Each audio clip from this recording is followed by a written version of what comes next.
If the last time you bought or sold a home was more than a few years ago, there have been some things that have changed. What? And if you heard something back in 2023, 2024 about commission rules, and then the story just sort of moved on, you probably have half of the information. So let me fill you in on the rest. Back a few years ago, there was a couple of big lawsuits involving the National Association of Realtors, and the Department of Justice got involved. It was everywhere. Buyers panicked because the result of all the litigation was that buyers became responsible to get their own agent paid. Are you kidding me? And they were panicking, thinking they'd have to come out of pocket for those costs. Sellers got excited because they were thinking, hey, we're going to save thousands of dollars here. Yeah, boy. And then everybody stopped following the story. Most people are still walking around with that headline version, and a lot of it is either incomplete or just not how it's playing out on the ground.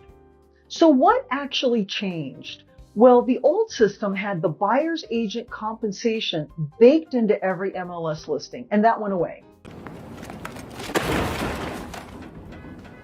It can no longer be advertised on the MLS. What?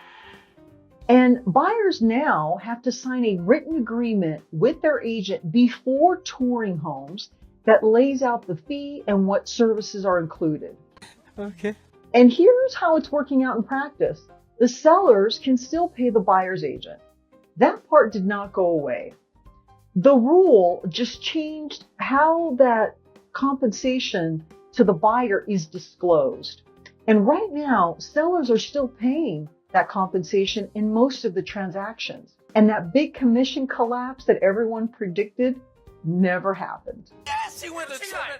Oh, DD. Oh, what it is. Oh, DD. What it is. If you're buying, the biggest change is you're going to hire your agent before you ever step foot inside of a house. That means signing a written agreement up front, not after, not during, before you start looking. And that agreement lays out very clearly what your agent is paid and what you're responsible for. Okay. All right. This is what the Department of Justice wanted, full transparency up front. That said, what most buyers actually want to know is, am I paying this out of pocket?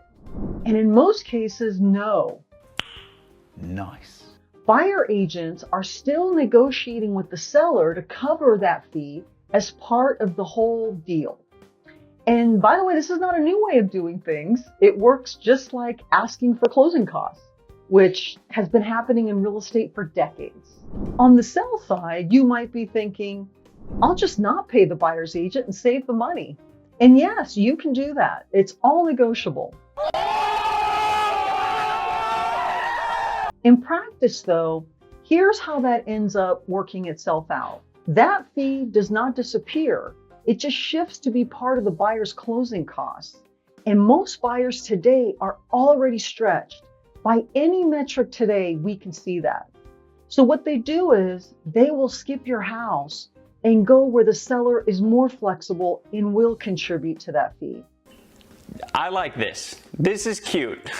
And then to you, the seller, that means fewer buyers, fewer showings, less competition.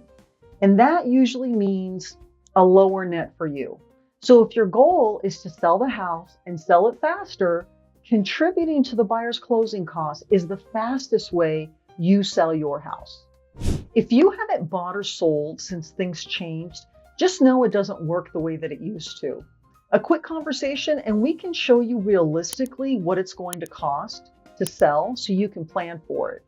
Feel free to contact me and we can talk. I'm Tania Michaels, and this is where decisions get made.